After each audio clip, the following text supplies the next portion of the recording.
바른미래당이 진토 끝에 합의안을 통과시킴에 따라 여야 4당의 선거법 개정과 공수처 법안에 대해 신속 처리 안건, 패스트트랙 절차가 곧 시작될 예정입니다.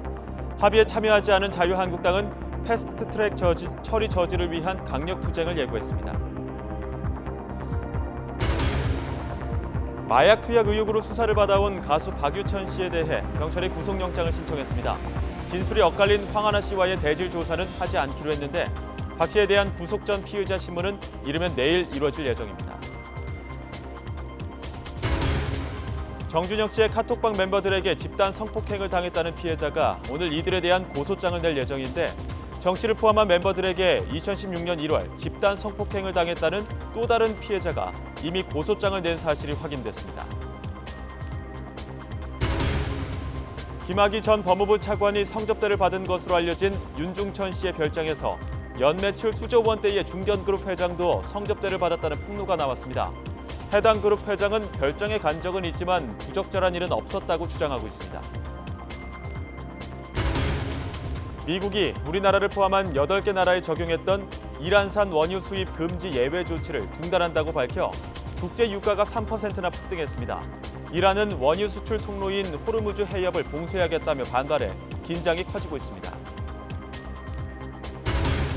삼성전자가 차세대 스마트폰 갤럭시 폴드의 미국 출시를 불과 나흘 남기고 출시 연기를 발표했습니다. 화면이 접히는 부분의 디스플레이가 손상되는 현상이 발견됐다는 것인데 브랜드 이미지와 신뢰도에 타격이 불가피해 보입니다.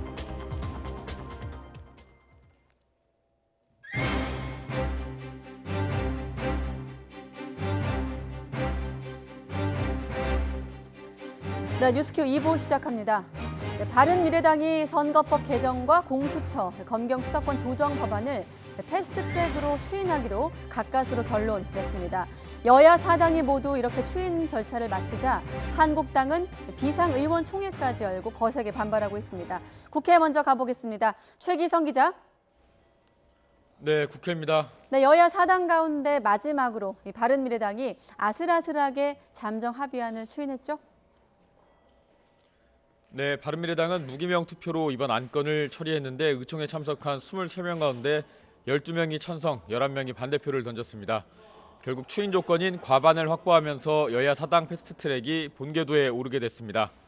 김관영 원내대표는 정치개혁을 위한 첫 발을 내디뎠다고 생각한다면서 개혁정당으로서 모습을 유감없이 보여줬다고 말했습니다.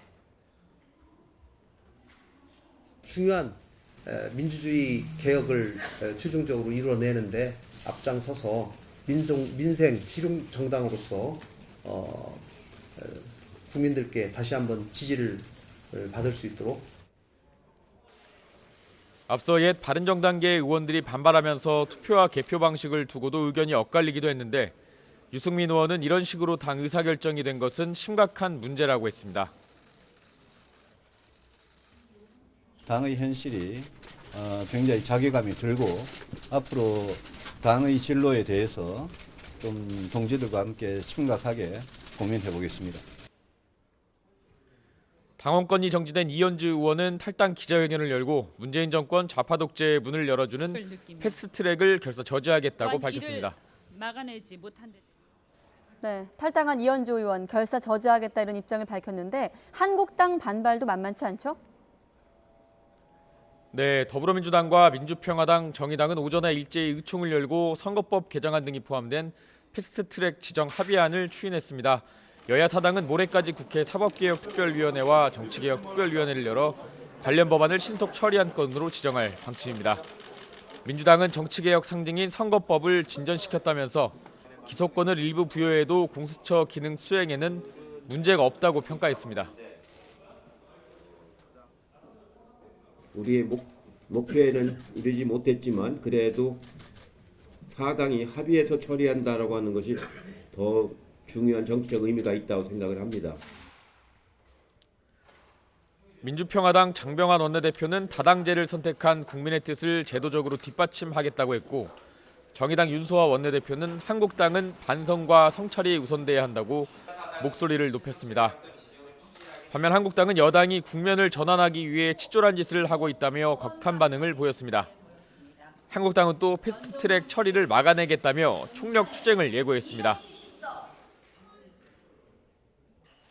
투쟁의 선봉에 서겠습니다.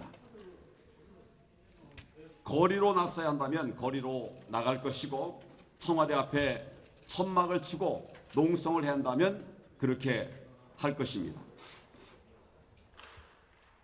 여야 사당이 모두 합의안을 추인했다는 소식에 하루에만 2차례 의원총회를 연 한국당은 청와대 앞 천막농성 같은 강도 높은 수위의 대응 방안도 검토 중인 것으로 파악됐습니다. 지금까지 국회에서 전해드렸습니다. 네, 이렇게 자유한국당이 여야 사당의 이 패스트트랙 추진에 격앙된 반응을 보이고 있는 가운데 오늘 한국당 의원총회에선 논란이 되는 이런 발언이 나오기도 했습니다. 이 선거제도 패스트트랙은 북한 김일성의 유혼을 실현하기 위한 것이다라고 정용기 정책위 의장이 말을 했는데 직접 들어보겠습니다. 개헌하고 남북 연방제로 가는 이 단계를 밟아가고 있는 거라고 봅니다. 이 정권을 담당하고 있는 자들 중에 핵심에 들어있는 상당수는 80년대 대학을 다닐 때 위수김동을 입에 달고 살았던 자들입니다. 위대한 수령 김일성 동지. 그 이후에 전향 한번 하지 않았습니다. 위대한 수령 김일성 동지의 유언을 이 조선반도에 실현해서 소위 고려 연방제 하겠다는 거 이거 아니겠는가. 패스트트랙에 얹겠다고 하는 이 시도는 정말로 좌파 정변이고 좌파의 반란이다. 네, 조국 청와대 민정수석은 여야 사당의 패스트트랙 합의 추인을 대환영한다고 밝혔습니다. 조 수석은 자신의 SNS에 올린 글에서 이렇게 밝히고 합법적인 절차에 따른 입법 시도를 존중하는 것은 의회 민주주의와 법치주의의 기초라고 말했습니다. 또 패스트트랙은 지난 2012년 박근혜 새누리당 비대위원장의 제안으로 제정이 된 국회 선진화법의 일부라면서 좌파 독재, 입법 쿠데타라는 등의 비방을 가하는 것을 이해하기 힘들다고 꼬집기도 했습니다. 유시민 노무현재단 이사장이 직업 정치는 완전히 그만뒀다면서 정계 복귀설을 재차 거듭해서 일축했습니다. 유 이사장은 고 노무현 전 대통령의 서거 10주기를 맞아서 추모 행사를 소개하는 자리에서 이렇게 밝히고 다음 달부터 진행되는 10주기 행사의 의미도 소개를 했는데 역시 이어서 들어보도록 하겠습니다. 제가 정치를 떠났다, 정치를 그만두었다라고 말하는 건 이걸 안 하겠다는 뜻으로 말씀드린 거예요. 저는 직업으로 정치를 완전히 떠났고 시민으로서의 정치는 다른 모든 시민들이 하는 것처럼 저도 하고 있죠. 여러분도 하고 계시고. 제가 진짜로 직업으로서의 정치를 재개할 생각이 있다면 이런 식으로 안 하죠. 저도 정치를 해봤고 정치 지도자의 참모도 해봤습니다. 선거 기획도 많이 해봤고요. 제가 진짜로 다시 대통령 선거에 나가거나 정치를 재개할 의사가 있으면 이런 식으로 안 해요.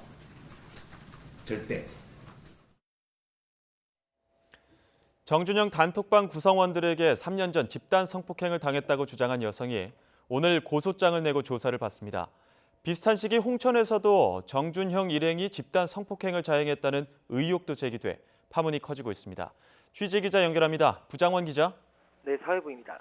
네, 우선 지난주부터 거론된 집단 성폭행 의혹. 오늘 피해 여성이 고소장을 내기로 예정돼 있었죠? 네, 서울지방경찰청 관계자는 조금 전 서울 시내 모처에서 피해 여성과 만나 고소장을 제출받았다고 말했습니다. 또 이 자리에서 직접 사건이 어떻게 벌어졌는지 조사를 진행 중이라고 설명했습니다. 고소 대상은 정준영 단톡방 구성원들로 가수 최종우 씨와 클럽 버닝썬 직원 등 모두 5명으로 알려졌습니다. 앞서 이 여성은 지난 2016년 3월 정준영의 팬사인회를 계기로 정치 등과 술을 마신 뒤 기억을 잃었다고 주장했습니다. 다음 날 정신을 차렸을 때 상황을 보면 성폭행이 의심된다는 설명입니다. 경찰도 이들의 대화방에서 당시 상황을 녹음한 음성 파일 1개와 사진 6장을 확보한 것으로 알려졌습니다. 경찰은 사건이 접수된 대로 여성 청소년과의 사건을 배정해 수사에 속도를 낼 계획입니다. 네, 그런데 이 사건에 앞서 2달 전에 또 다른 집단 성폭행이 있었다는 의혹까지 나왔는데 어떤 내용입니까? 네, 또 다른 피해자들도 고소장을 낸 사실이 확인됐습니다. 피해자들이 주장하는 범행 시기는 2016년 1월인데요. 정준영과 최종훈 그리고 버닝썬 직원 김모 씨 등과 함께 강원도 홍천의 한 리조트로 여행을 갔다가 역시 성폭행을 당한 것으로 의심된다는 겁니다. 앞서 경찰은 여행 기간에 진행된 대화에서 성폭행이 의심되는 정황과 불법 촬영물을 발견하고 수사에 나섰습니다. 이 과정에서 피해 여성들에 대해 조사가 이뤄졌고 이때 고소장을 제출받았습니다. 오늘 두 사건의 피해자 조사가 끝나면 경찰은 조만간 정준영과 최종훈 등을 불러 사실관계를 파악할 계획입니다. 네, 그리고 가수 승리에 대한 새로운 의혹들도 전해지고 있는데 이번 주 다시 소환된다고요? 네, 가수 승리는 그동안 여러 혐의와 관련해 여러 차례 경찰 소환 조사를 받았는데요. 이번에는 성매매 알선 혐의의 피의자 신분으로 이번 주에 경찰에 출석할 것으로 보입니다. 경찰은 2015년 12월 승리가 유리홀딩스 전 대표 유인석 씨 등과 나눈 카카오톡 대화 내용을 근거로 성매매 알선 의혹을 수사해 왔습니다. 이뿐만 아니라 2017년 12월 필리핀 팔라완에서 열린 승리의 생일 파티와 2015년 일본인 투자자를 위한 크리스마스 파티에서도 유흥업소 종업원들을 동원해 성매매를 제공했다는 의혹을 받고 있습니다. 일단 파티에 참석했던 여성들은 자발적으로 성관계를 했을 뿐 승리의 지시를 받은 적은 없다고 진술한 것으로 전해졌는데요. 하지만 경찰은 승리가 여성들의 여행 경비를 모두 부담한 점을 볼 때 이를 대가로 성매매가 이뤄졌을 것으로 의심하고 있습니다. 특히 지인이라고 보기 어려운 유흥업소 여정업원이 파티에 초대된 것 자체가 성매매 알선 정황이라고 보고 있는 건데요. 경찰은 승리를 다시 불러 성매매 알선 의혹을 집중적으로 추궁한 뒤 구속영장을 신청할 방침으로 알려졌습니다. 지금까지 사회부에서 전해드렸습니다. 마약 투약 혐의를 받고 있는 가수 박유천에 대해 경찰이 구속영장을 신청했습니다. 경기 남부지방경찰청 마약수사대는 박 씨가 증거를 없애거나 도주할 우려가 있어 구속영장을 신청했다고 밝혔습니다. 특히 지난 16일 국립과학수사연구원에 보낸 박 씨의 모발과 채모 등에 대한 마약 정밀 감식 결과가 오늘 나온 게 영장 신청에 영향을 미친 것으로 보입니다. 당초 검토했던 황하나 씨와의 대질 조사는 하지 않기로 수사 방향을 바꿨습니다. 김학의 전 법무부 차관 사건의 핵심 인물인 윤중천 씨가 구속영장이 기각된 이후 처음으로 검찰에 출석했다가 2시간 만에 귀가했습니다. 윤 씨는 김 전 차관에 관한 검찰 수사에 협조했는지 등을 묻는 취재진의 질문에 아무런 대답 없이 검찰청사를 빠져나갔습니다. 검찰 수사단은 윤 씨를 상대로 김학의 전 차관의 성관계 동영상 등 성범죄 혐의에 관해 물었지만 윤 씨는 조사를 거부한 것으로 전해졌습니다. 검찰 수사단은 사건 관계자들에 대해 보강 수사를 벌인 뒤 윤 씨에 대한 구속영장을 재청구할지 결정할 방침입니다.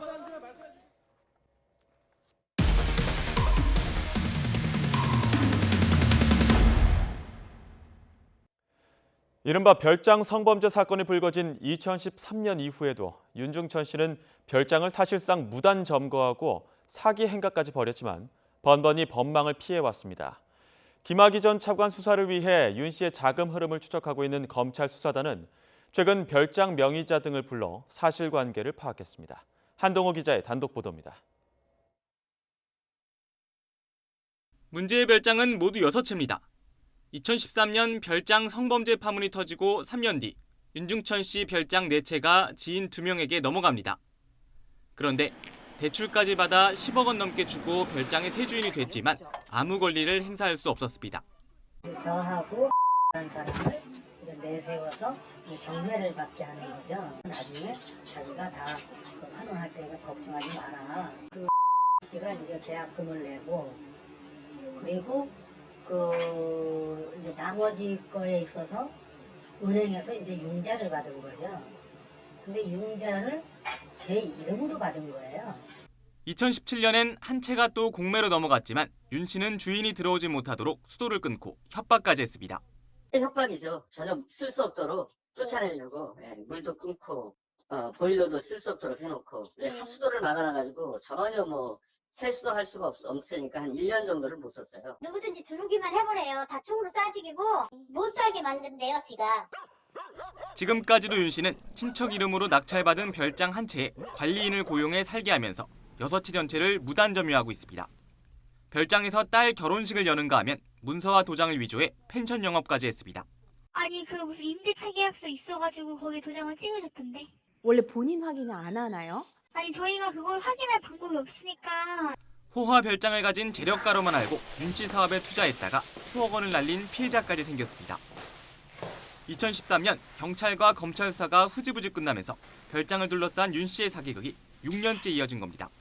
그동안 일부 사건은 고소까지 됐지만 그때로 윤 씨는 아무 처벌을 받지 않았습니다. 웃기는 게 제가 고소인인데 저를 막 윽박을 질러. 그거 아니네 뭐네 그러면서 뭐 이런 식으로 수사관이 저를 막 윽박을 질러 막. 검찰 사단은 윤 씨의 자금 흐름을 추적하기 위해 최근 별장 명의자 등을 참고인 자격으로 불러 조사했습니다. YTN 한동우입니다. 현재 경찰관이 여성을 폭행하고 몰카 영상을 촬영한 혐의로 해임된 사실이 뒤늦게 알려졌습니다. 서울 종로경찰서는 폭행, 성폭력 범죄의 처벌 등에 관한 특례법 위반 혐의로 관내 파출소 소속 A 경위에게 지난달 해임 처분을 내렸다고 밝혔습니다. A 경위는 지난해 11월 경기도 부천에서 평소 알고 지내던 여성을 때린 혐의로 붙잡혔습니다. 경찰은 조사 과정에서 A 경위가 여성의 신체를 동의 없이 촬영한 사실도 확인해 입건했습니다. 순금을 싼 값에 살 수 있다고 속여 억대의 돈을 챙긴 10대가 붙잡혔습니다. 인천 미추홀 경찰서는 사기 혐의로 19살 김모 씨를 구속해 검찰에 넘겼습니다. 김 씨는 이달 초 암호화폐 관련 온라인 커뮤니티에 순금을 판매하겠다는 글을 올린 뒤 돈만 가로채는 수법으로 27명으로부터 1억 9천만 원가량을 챙긴 혐의를 받고 있습니다. 김 씨는 해당 커뮤니티가 물건 가격의 절반을 암호화폐로 결제하면 최대 80%를 적립해 주는 걸 노려 큰 차익을 얻을 수 있다고 구매자를 속인 것으로 드러났습니다. 충북 제천 스포츠센터 화재 참사와 관련해 충청북도가 소방관 6명에 대한 징계를 확정했습니다. 충북도는 어제 소방징계위원회를 열어 6명을 징계 의결했다고 밝혔습니다. 이들은 소방청이 중징계를 요구한 3명과 충북소방본부가 자체 조사에 징계를 요구한 3명입니다. 징계를 받은 소방관 6명 가운데 1명이 중징계인 정직 처분을 받았고 나머지 5명은 견책, 강봉 등 경징계 처분을 받은 것으로 알려졌습니다.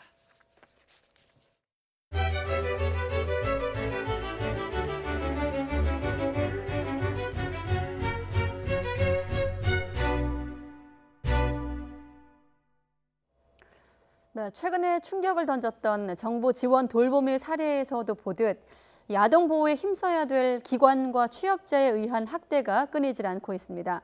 정부가 일제 점검에 나서 아동을 학대한 적이 있는 전력자 21명을 적발하고 공개에 들어갔는데 실제 가해 내용은 적시하지 않아 보완이 필요해 보입니다. 김정혜 기자가 취재했습니다.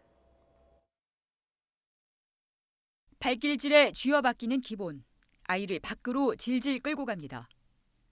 낮잠 시간이 끝났다고 이불을 잡아당겨 잠자던 아이가 바닥으로 굴러떨어집니다.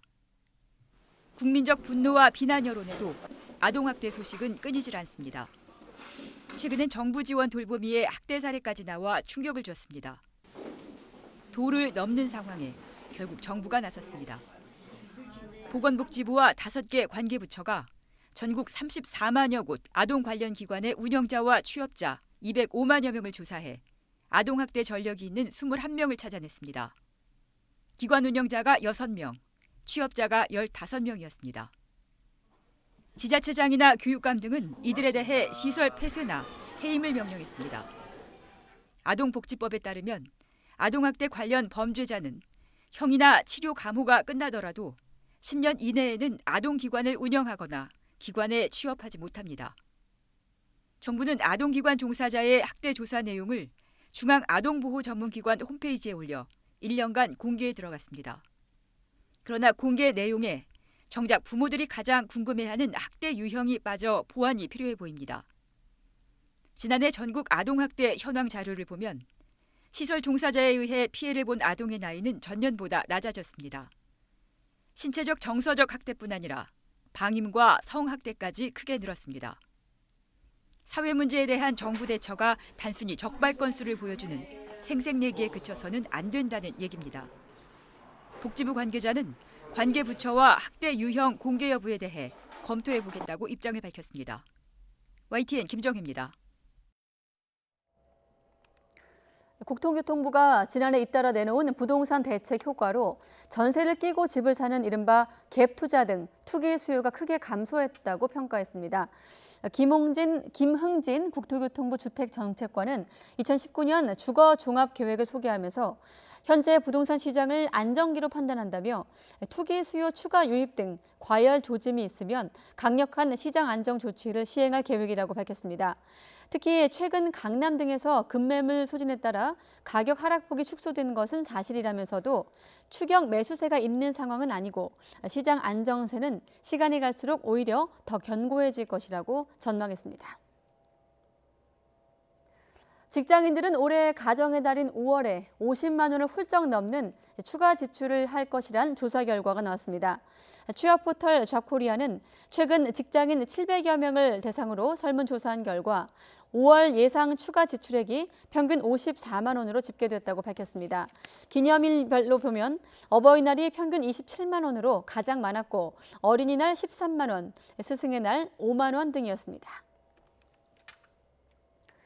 네, 도널드 트럼프 미 행정부가 이란산 원유 수입 금지 조치와 관련해 한시적 예외를 인정했던 한국 등 8개국에 대한 예외 조치를 연장하지 않기로 했습니다. 마이크 폼페이오 미 국무장관은 기자회견을 열고 이란 원유 수입국에 대한 추가 제재 유예 조치를 다시 발효하지 않는다고 발표했습니다. 이어 이란산 원유 수입 금지에 대한 면제 조치가 5월 1일 밤 12시 만료된다면서 이란산 원유 수입 제로화가 다음 달 2일부터 시행된다고 밝혔습니다.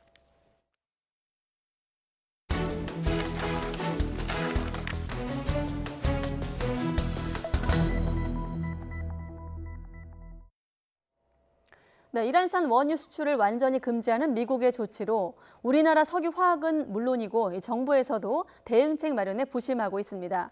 정부는 또 북한과 러시아 회담이 정상회담이 곧 진행될 것으로 보고 한반도 안보 정세에 영향을 미칠 가능성에 대해서도 예의주시하고 있습니다. 왕선택 통일외교 전문기자와 함께 알아보도록 하겠습니다. 자, 왕선택 기자, 네. 먼저 이란 제재 문제. 우선 미국의 조치가 우리 석유와 화학업계 어떤 영향을 미치는지부터 한번 짚어주시죠. 네, 5월 2일 기준으로 해서 네. 이란을 제재하는 부분에서 이제 예외를 우리가 인정받고 있었는데 네. 5월 2일을 기준으로 해서 그 이제 예외가 특혜 조치가 중단이 됩니다. 그래서 이 한국도 이제 피해가 불가피한데 다만 이제 이란산 원유는 우리나라가 수입하는 전체 원유 전체 양에서 한 5%를 차지하고 있습니다. 네. 그래서 그 부분은 좀 소규모다, 상대적으로 소규모다 이렇게 볼 수가 있습니다. 다만 여기서 또 다른 문제는 이란에서 수입하는 원유는 중진류, 경진류, 초경진류 여러 가지 종류가 있는데 네. 그 중에서 초경진류입니다.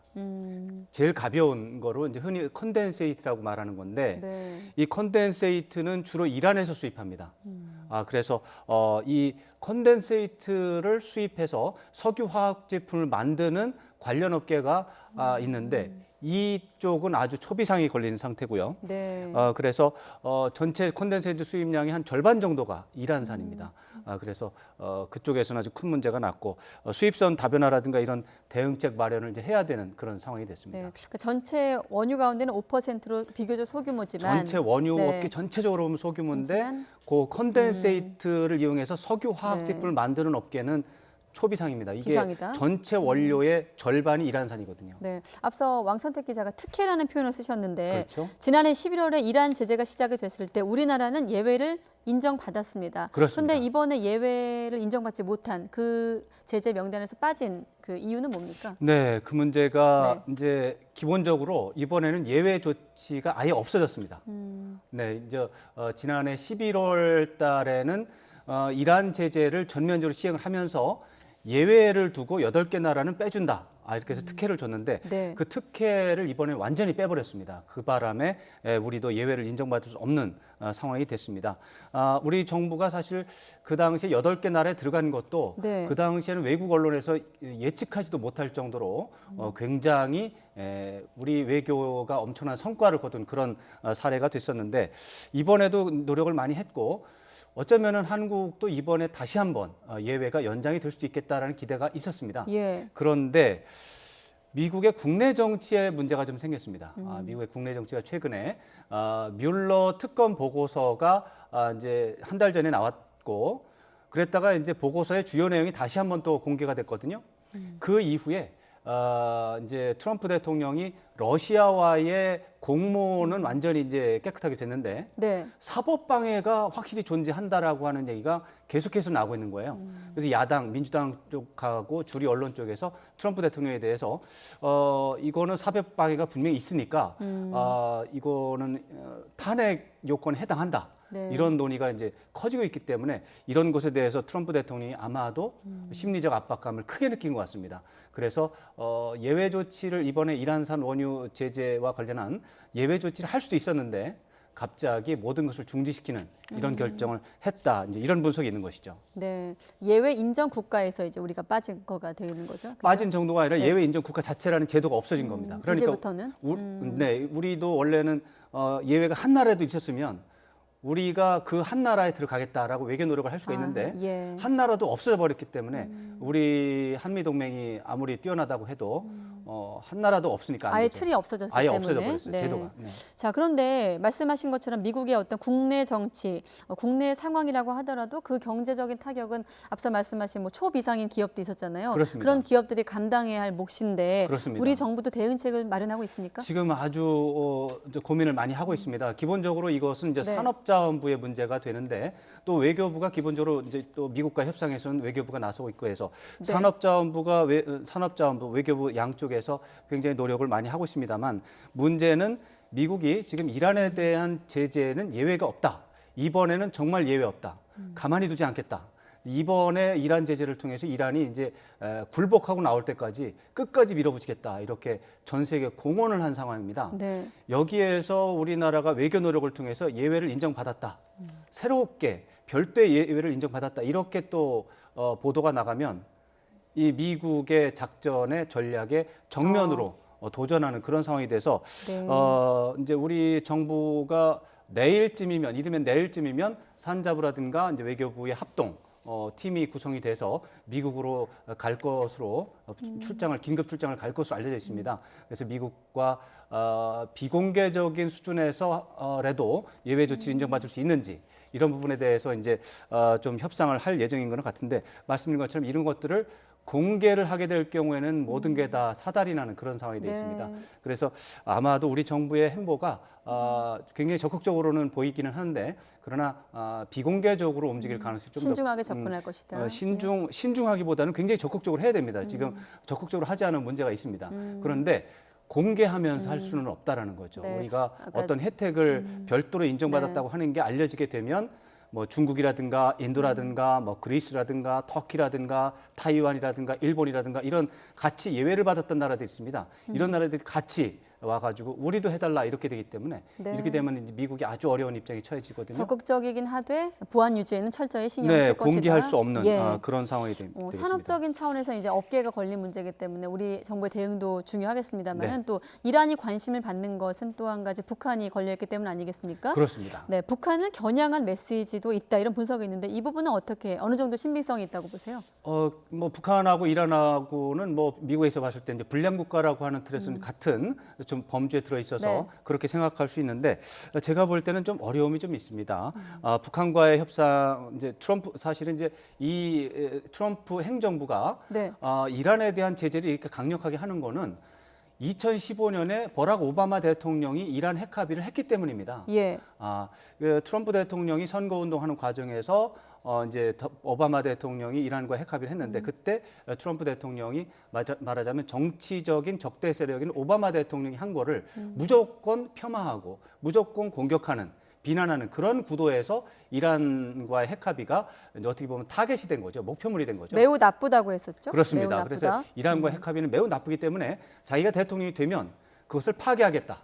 그리고 이란과 핵 합의를 새로 할 텐데 새로 할 때는 엄청나게 압박을 세게 해서 이란을 굴복시켜서 새로운 합의를 만들어내겠다. 예. 이렇게 공약을 했습니다. 근데 그 공약을 지키는 과정이기 때문에 지금 다른 것은 안 보이고 오바마 대통령이 했던 것을 이제 어떻게 보면 망신을 주는 그런 거에 지금 관심이 있어요. 그런 차원에서 북한과 연관해서 보기는 좀 어렵고 다만 이제 네. 그렇게 이란과의 핵 합의를 새로 만들고 이제 오바마 대통령이 했던 거를 뒤집어 엎는 거에 관심은 있는데 북한과도 지금 협상을 하고 있지 않습니까? 네. 북미 정상회담이라는 틀을 통해서 하고 있는데 그래서 북한과 핵 합의는 이란과 했던 핵 합의 수준보다는 높아야 됩니다.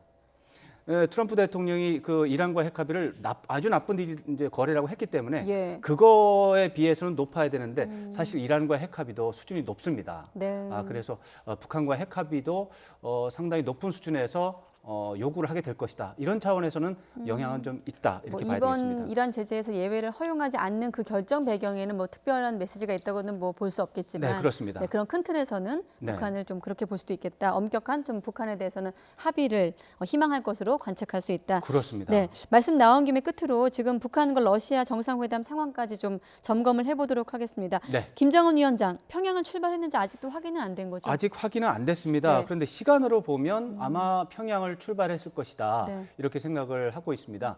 왜냐하면 러시아 언론 쪽에서 보면 김 위원장이 아마도 북한과 러시아 국경을 내일 새벽쯤에 통과할 것이다. 네. 이렇게 예측 보도를 했습니다. 그런데 평양에서 러시아 국경까지 가는 시간이 20시간 가까이 걸리는 것으로 되어 있습니다. 그렇게 되면은 그 시간에 맞추려면 아마도 지금은 기차가 이동하고 있는 중이다. 이렇게 생각을 하고 예측을 할 수가 있습니다. 네, 그래서 북한 러시아 국경을 내일 새벽쯤에 지날 것으로 예상이 된다. 네, 그렇습니다. 내일 새벽쯤에 지나고 내일 낮이 되기 전에 블라디보스톡에 도착하지 않을까 이렇게 예측을 하고 있습니다. 이번 북러 정상회담 관련해서는 또 북미 회담, 북미 앞으로 관계 어떤 기능을 할지는 또 다음 시간에 또 짚어보도록 하겠습니다. 네, 왕선택 통일외교 전문기자였습니다. 잘 들었습니다. 네, 고맙습니다.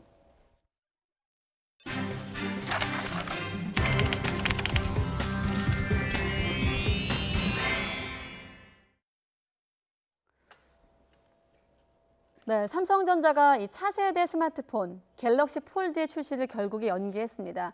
미국 시장 출시를 불과 나흘 남긴 시점에 나온 결정이어서 신뢰도와 이미지 타격이 불가피해 보입니다.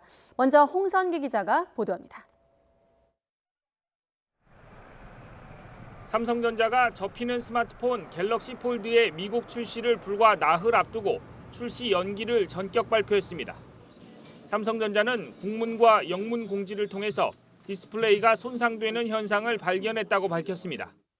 화면이 접히는 부분의 위와 아래 끝쪽이 충격이나 이물질에 문제를 일으킬 수 있다고 인정했습니다. 앞서 미국 언론들은 시제품을 받아서 써본 기자들이 화면 꺼짐 현상이 있다며 결함 가능성을 제기했습니다. black. The left side of the Galaxy Fold went completely black last night, and then overnight, about 75 to 80% in estimate of the phone's front became completely black. 삼성전자는 보호막을 떼서 벌어진 일이라고 해명했지만 보호막을 떼지 않은 제품에서도 비슷한 증상이 나타난다는 주장이 나오자 제품을 회수해 분석 작업을 벌였습니다. 그리고 결국 보호막 제거와는 관계없는 결함을 발견하고 출시 연기 결정을 내린 겁니다. 삼성전자는 정확한 출시 연기 일정도 잡지 못한 채 몇 주 안에 출시 일정을 재공지하겠다고만 밝혔습니다.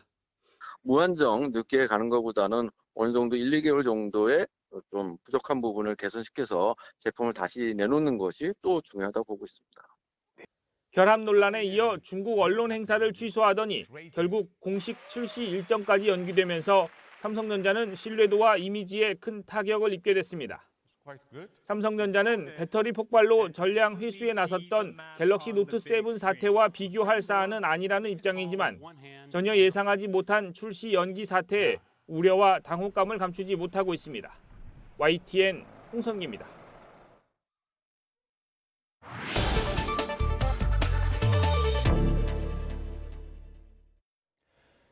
삼성전자가 야심차게 준비해온 갤럭시 폴드에 일부 문제가 발견되면서 출시를 연기하기로 했습니다.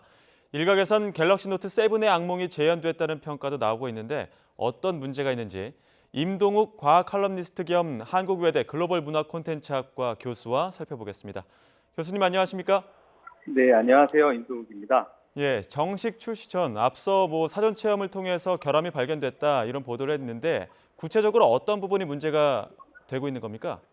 네, 여러 가지 이슈가 있었습니다. 한쪽 화면만 자꾸 깜빡인다든가 화면에 이제 검은 반점이 점점 커지는 현상들이 있었는데요. 그 중에서 미국 월스트리트 저널이 제기한 문제가 가장 큰 사건을 일으켰습니다. 디스플레이에 보호막이 있는데 그걸 뜯어냈다가 이제 화면 전체가 먹통이 됐는데요. 그래서 새 제품으로 교환을 해줬음에도 불구하고 그 과정에서 사용자 과실인 것처럼 지적을 하는 바람에 월스트리트 저널에서 이제 기분이 나빠져서 이제 사지 말라 이런 식으로 공식 기사를 냈고 빵 사이에 소세지를 끼우는 그 핫도그에나 쓸 제품이다 이런 식으로 비하를 하기도 했습니다. 예. 그런데 삼성전자는 뭐 갤럭시 폴드를 20만 번 적고편을 극한 테스트 영상을 공개하기도 했었는데 왜 이렇게 결함이 나타나게 된 걸까요? 네, 내구성 실험을 한다고 해도 그건 기계가 동일한 행동을 반복하는 겁니다. 사용자는 이렇게도 움직이고 또 저렇게도 움직이고 하거든요. 예. 충격이 일정하지 않기 때문에 예상하기가 좀 어렵습니다. 그리고 무엇보다 이제 디스플레이가 OLED라는 게 원인인데요. 아몰레드라고도 하죠. 일반적인 LCD하고는 다르게 화소 자체가 이제 빛을 내는 방식인데 유리가 아닌 유기 물질이라서 딱딱하지가 않습니다. 그러니까 보호막이 필요하고요. 산소나 수분하고 결합하면 또 제대로 작동하지 않습니다.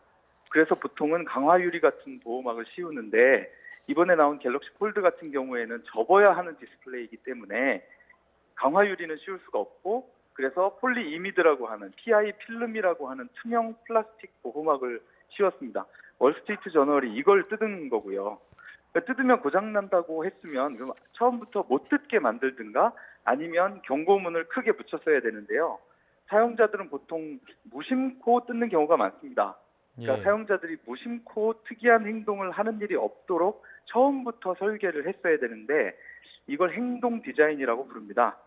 예. 그러니까 문 손잡이를 보면 이제 우리가 어떻게 열지 알잖아요. 여닫이 문을 미닫이 문처럼 열려고 낑낑대지 않습니다. 보호막을 씌울 거였으면 처음부터 뜯지 못하게 또 뜯을 생각도 못하게 만들었어야 되는데 이런 행동 디자인적인 조치가 부족하지 않았나 생각이 듭니다. 예.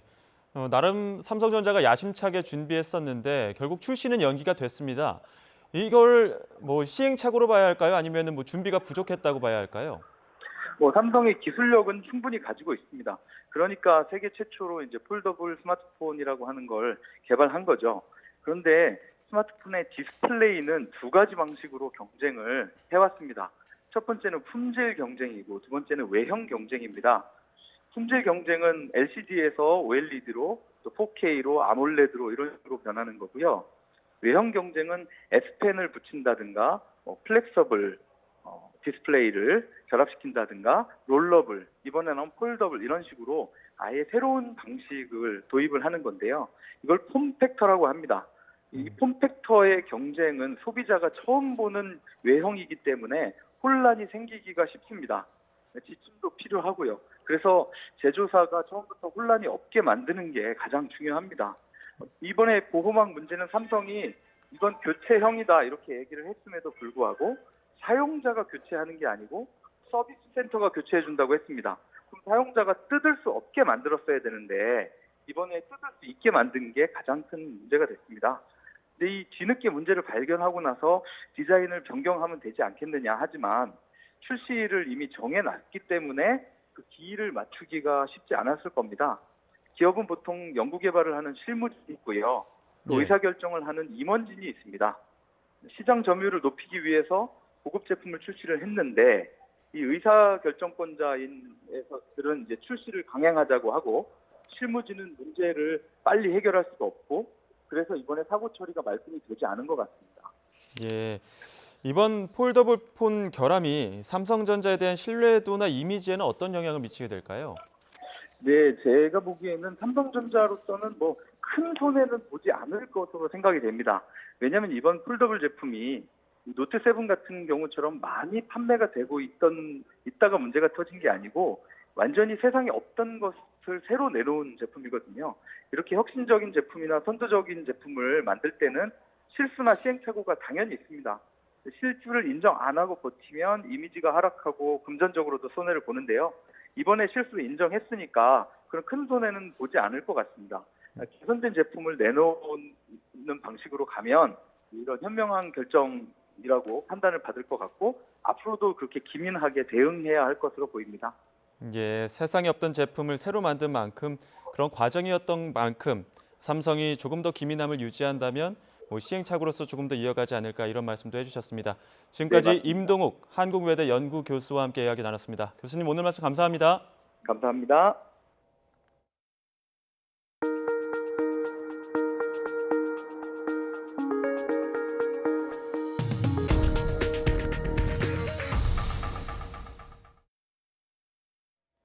현재 서울을 비롯한 수도권은 흐린 편인데요. 충청과 남부지방에는 비가 내리고 있다고 합니다. 퇴근길 무렵에는 전국으로 비가 확대되고 내일 오전까지 이어진다는 예보입니다. 자세한 날씨 알아보겠습니다. 권혜인 캐스터. 네, 과천 레츠런파크에 나와 있습니다. 아직까지 비는 오지 않고 하늘만 흐린 정도죠? 네, 그렇습니다. 하지만 앞으로 1시간에서 2시간 이내에 수도권에도 비가 시작될 것으로 보이니까요. 퇴근길에 우산 챙기시기 바랍니다. 비 소식을 앞두고 있지만 이곳에는 여전히 많은 시민들의 발길이 이어지고 있습니다. 바로 2019 한우 숯불구이 축제가 진행 중인데요. 이곳에서는 시중가보다 저렴하게 한우를 구입할 수 있고 또 즉석에서 직접 숯불구이 시식도 가능하다고 합니다. 변화무쌍한 봄 날씨의 건강 관리에 신경 쓰이실 텐데요. 이번 축제는 모레까지 이어진다고 하니까요. 한번 방문하셔서 환절기 건강 챙겨보시는 것도 좋겠습니다. 현재 충청과 남부지방을 중심으로 비가 내리고 있습니다. 서울을 비롯한 중북부 지방에도 곧 비가 시작되겠는데요. 내일까지 경남 해안에는 최고 50mm, 충청과 남부지방에 10에서 30mm의 비가 내리겠고 수도권과 강원 지역에도 5에서 10mm의 비가 예상됩니다. 특히 남해안과 제주도에는 초속 10에서 14m의 강한 바람까지 불 것으로 보이니까요. 시설물 관리와 안전사고에 각별히 유의하시기 바랍니다. 이번 비는 내일 오전까지 이어진 뒤 오후부터 점차 개겠습니다. 하지만 목요일 오후부터 금요일 오전까지 전국에 또 한 차례 비 소식이 있습니다. 지금까지 과천 레츠런파크에서 YTN 권혜인입니다. 일본의 우익 성향 의원들이 A급 전범들이 합사된 도쿄 야스쿠니 신사를 집단 참배했습니다. 다함께 야스쿠니 참배 모임 소속 국회의원들은 오늘 오전 춘계 제사에 맞춰 야스쿠니 신사를 참배했습니다. 아베 총리는 앞서 지난 21일 지난해와 마찬가지로 직접 참배는 하지 않고 공물을 보냈습니다. 어제 필리핀 중부를 강타했던 규모 6.1의 지진으로 인한 사망자가 16명으로 늘었습니다. 현장에서는 구조 작업이 한창인 가운데 지금까지 한국인 관광객이나 교민 피해는 없는 것으로 파악되고 있습니다. 조수연 기자가 보도합니다. 구조대원들이 콘크리트 더미 속에서 또 한 명의 생존자를 꺼냈습니다. 지진 발생 이틀째, 날이 밝으면서 붕괴된 건물 주변으로 수색이 집중되고 있습니다. 최대 피해 지역인 판판가주 곳곳에 수십 명이 건물 잔해에 갇혀 있는 상황입니다. 아직 한국인 사상자는 없는 것으로 파악됐지만 앙헬레스 일대에 거주하는 일부 교민들은 지진의 여파로 크고 작은 불편을 겪었습니다. 정전, 단수 그런 불편을 호소하는 분들은 계시고요. 사상 모자 관련해서는 전혀 피해 상황이 없는 것으로 그렇게 확인하고 있습니다. 또 진앙지 인근 클락 국제공항이 폐쇄되면서 한국인 관광객들의 발이 묶인 상태입니다. 현재로서는 운항 재개 여부도 불투명해서 승객들의 귀국 일정에 차질을 빚을 것으로 예상됩니다. 이번 지진으로 수도 마닐라와 인근 지역에서는 정부 건물과 공립학교들이 안전점검을 위해 문을 닫았습니다. 필리핀은 전 세계 지진의 90%가 발생하는 환태평양 조산대 불의 고리에 위치해 있습니다. 이번 지진 발생지에서 가까운 루손섬 북부에서는 지난 1990년 7월 7.8의 강진으로 2,400여 명이 숨진 바 있습니다. YTN 조수연입니다.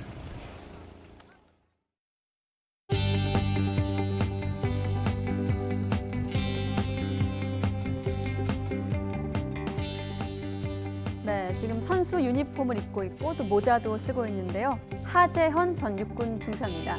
4년 전 목함 질환으로 두 다리를 잃은 뒤 장애인 조정 선수로 제2의 인생을 살고 있는 하 전 중사. 그에게 소속팀이 생겼다는 반가운 소식입니다. 2달 전 YTN 스튜디오에 나와서 패럴림픽에 나가서 금메달을 목에 거는 것이 꿈이라던 수줍지만 단호했던 표정을 기억합니다. 하재헌 전 중사의, 아니 하재헌 선수의 주종목은 1인승 배를 타는 싱글스컬이라고 하던데요. 힘차게 노저가기를 앞으로도 계속 응원하도록 하겠습니다. 뉴스 큐레이터였습니다. 네, 뉴스큐 오늘 순서 마치겠습니다. 이어서 퇴근길 종합 뉴스가 방송됩니다. 함께해 주신 여러분 고맙습니다.